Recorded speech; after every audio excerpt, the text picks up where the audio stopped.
Question 91. When the futures price is above the expected future spot price, the situation is known as. So we essentially have a situation here where our curve is kind of going upward with time here on the x-axis and price on the y-axis. So what's that known as? A, normal backwardation, B, contango, C, backwardation, or D, arbitrage. So we've got backwardation in two of these. So there's not really, I don't think there's a difference between normal backwardation and backwardation, but that's going to be the opposite scenario where as time goes on, our price is expected to decrease. So that's going to be incorrect. That would be the futures price being below expected future spot price. And then arbitrage would refer to some risk-free opportunity available in this. But just because the market's in contango doesn't mean there's an arbitrage opportunity or necessarily a mispricing. Normally contango is, this is pretty typical of commodities, and it just kind of takes into account any carrying costs like storage or insurance, financing, stuff like that. So contango is pretty normal for commodities, and that's what's described above here. Answer B. Question 92. The failure of long-term capital management almost brought the financial markets to a standstill and has since become a marker buoy to show just how far certain risk management safeguards can go to alleviate the risk of failure. Which of the following statements about LTCM's failure is correct? A. Long-term capital management failed because it focused too much on fundamental analysis rather than quantitative models.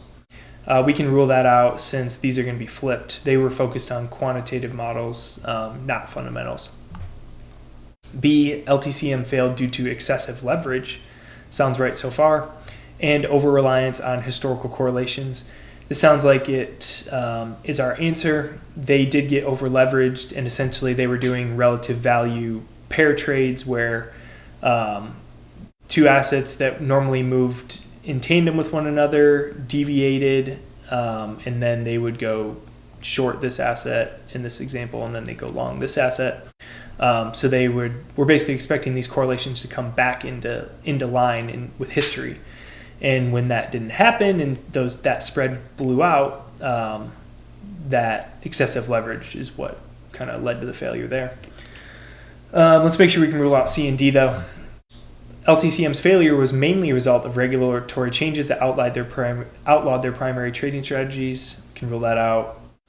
And then collapsed because it diversified its portfolio across unrelated markets. Diversification was not the reason for collapsing. So we'll rule out D and go with answer B. Question 93. Which of the following parts of GARP's Code of Conduct requires members to comply with all applicable rules, laws, and regulations, including the code itself, governing the GARP members' professional activities? So we've got A, fundamental responsibilities, and that is going to likely be our answer, which makes sense. Our responsibilities are to comply with all applicable rules, laws, and regulations. B, professional integrity and ethical conduct, conflict of interest, and generally accepted principles. We'll rule all those out. These ones are tricky because similar to the CFA with the ethics portion, you kind of need to just take the time to study and do flashcards and a lot of memorization with the code of conduct to remember type of stuff like this for what kind of falls under which section. Answer A. Question 94. Next week, Global Tech has declared its intention to bring to the market a 15-year senior bond issue at par with a coupon rate of 18%, offering a spread of 800 basis points over the corresponding 15-year Treasury issue. An investor is keen to enter into a total return swap that matures in 1 year with the senior bonds that are about to be issued with the reference obligation. Under the terms of the contract, payments will be exchanged semi-annually, where the total return receiver will pay the 6-month Treasury rate plus 350 basis points. What is the 15-year Treasury rate at the time the bonds are issued? So this is going to be pretty straightforward. We're issuing at a coupon rate of 18%, and we're offering a spread of 800 basis points, which is 8%. So our Treasury rate is just going to be that coupon minus the spread, which gives us 10%, which is going to be right here. Answer C. Question 95. Alex is a financial analyst at a boutique investment firm, Stellar Capital. As part of his training program, he is studying various option pricing models. Alex has been examining the binomial option pricing model and its properties. He learns that the binomial model's calculated value tends to change as time periods are added. Alex decides to delve further into the topic and understand the convergence behavior of the binomial model as time periods increase. Based on his findings, which of the following best describes how the value calculated using a binomial model converges as time periods are added? So as we have more time periods, what's the effect of that on a binomial model? All right. A, the model's calculated value becomes erratic and deviates substantially from the actual option price. So that's going to be incorrect. As we have more time periods, the binomial model is going to become less discrete. So in the beginning of binomial model is going to be either up or down, where they're going to be at this point or this point. But as we add more and more time periods and go down the line, we're going to get more of a kind of continuous distribution as we go further out into the spectrum. So that's kind of what it ends up looking like. So the prices end up being closer together. B, the model's calculated value becomes less precise, leading to increased estimation errors. That's going to be incorrect as well. Similar comments to A. And just in general, for statistics and math, if we're having more observations, that's normally going to be a better thing for our data and model. C, the model's calculated value remains unchanged regardless of the number of periods added. So this isn't saying that it'll get worse, but it'll stay the same. But as we've discussed so far, it is going to get better. D, the model's calculated value gradually approaches the true continuous time option price as more time periods are added. Kind of what I was getting at up here with my scribbles. But as we get more and more of those time periods and observations, it becomes more of a continuous thing versus discrete points. Answer D. Question 96. An unwanted result of deposit insurance is that it can cause banks to engage in risky behavior in the knowledge that depositors are well insured by the Federal Deposit Insurance Corporation. This is an example of A, adverse selection. So we're going to rule out adverse selection. Adverse selection is when one party has some information that they're hiding from one of the other parties that would affect the decision to work together. One of those might be two companies or one company contracting with a software company for a license on their product, but in reality that company knows they won't or don't have the cash flow to actually pay the vendor. So that's kind of information that they're hiding from them, and even though they're kind of willing to enter into that contract. B, moral hazard. So that is what's kind of described up here. And to kind of put it in more simple terms, it's basically a bank saying, oh, I know even if I mess up and make risky bets with depositor money, FDIC is going to backstop me, so none of my depositors are going to be harmed by my risky actions. So it causes kind of the moral hazard where they're taking on these risks, but they're not actually bearing the full consequences of them. C, asymmetric information, kind of similar to adverse selection, when one party has better information than another to make decisions, not really related to riskier behavior and because of that knowledge. And D, systemic risks. This is just kind of referring to something like the collapse of the whole financial system or the market. But it's not referring to kind of individual risky behaviors. So we'll go with B, moral hazard. Question 97. A random variable y has an equal probability of having a value of 0, 1, 2, or minus 1. Given that x equals 3y, what is the covariance of y and x?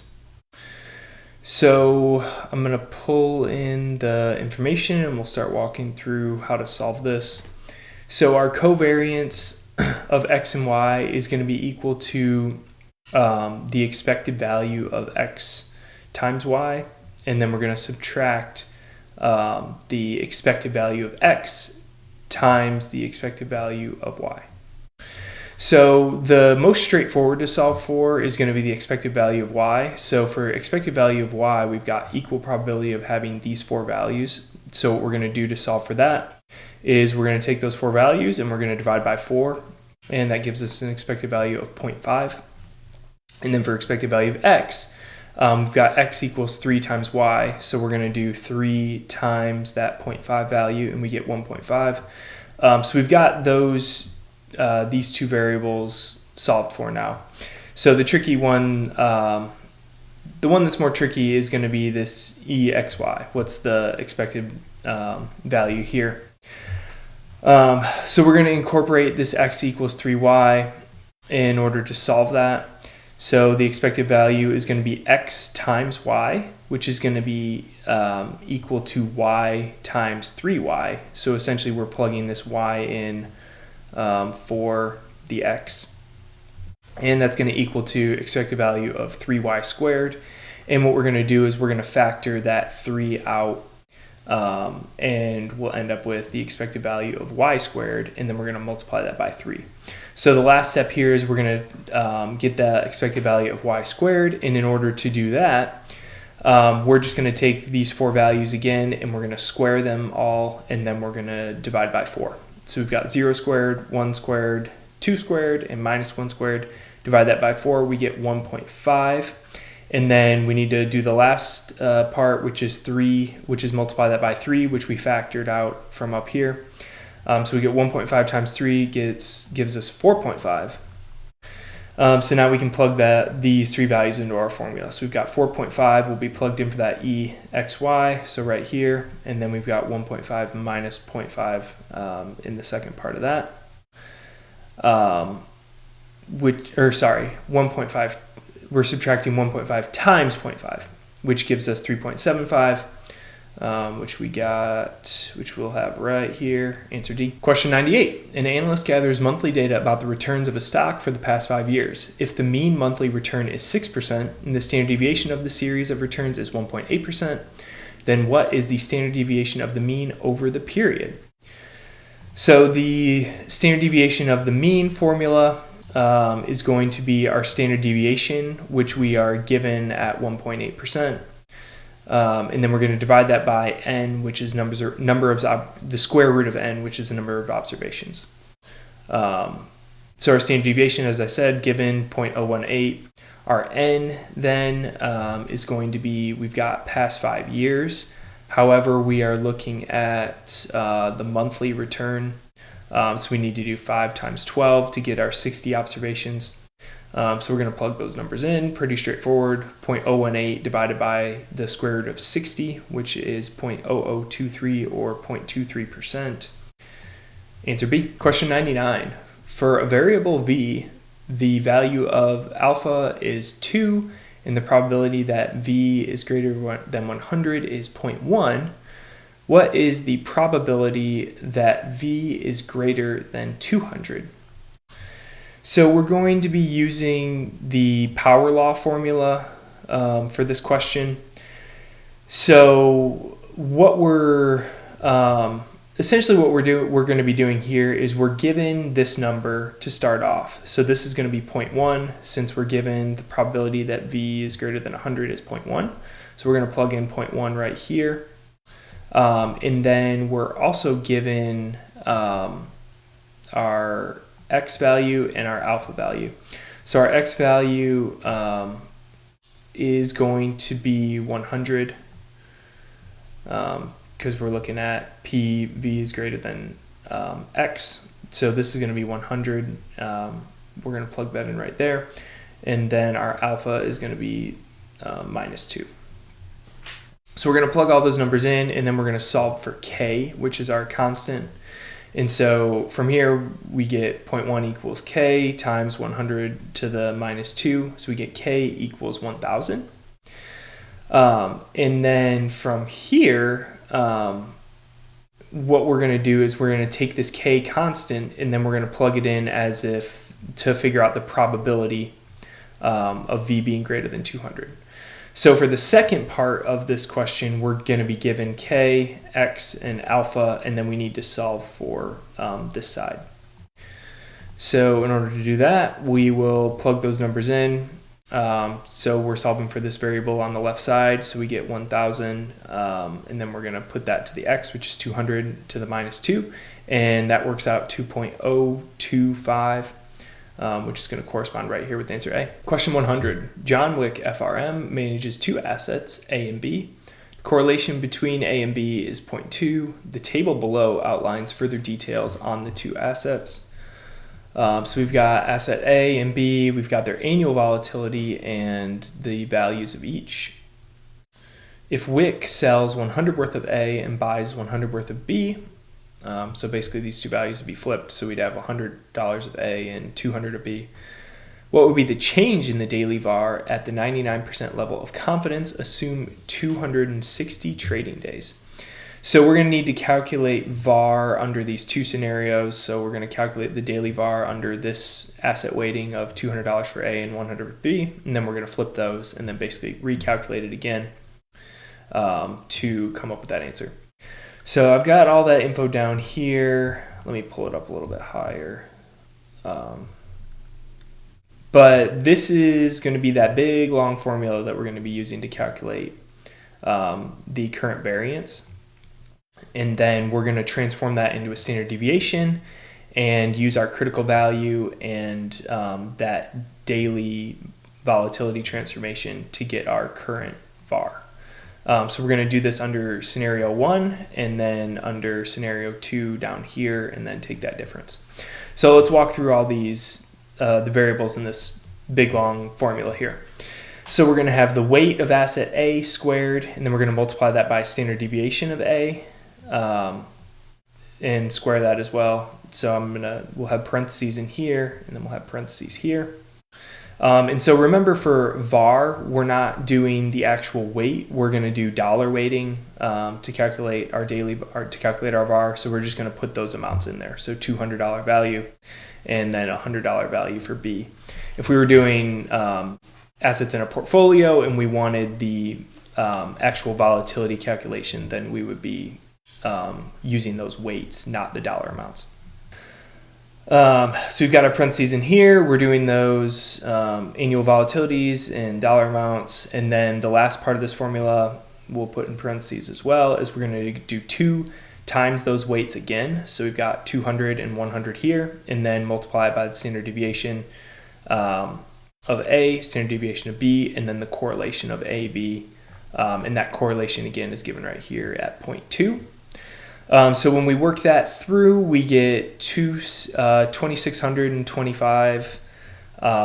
So then to calculate the daily VAR, to transform this into daily VAR, we're taking the square root of that number, and then we're multiplying that by the critical value, which is based on our 99% confidence level.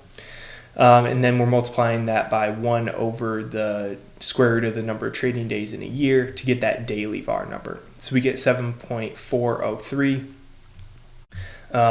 Part 2 of this is going to be pretty much the same thing. We're just subbing out the dollar amounts.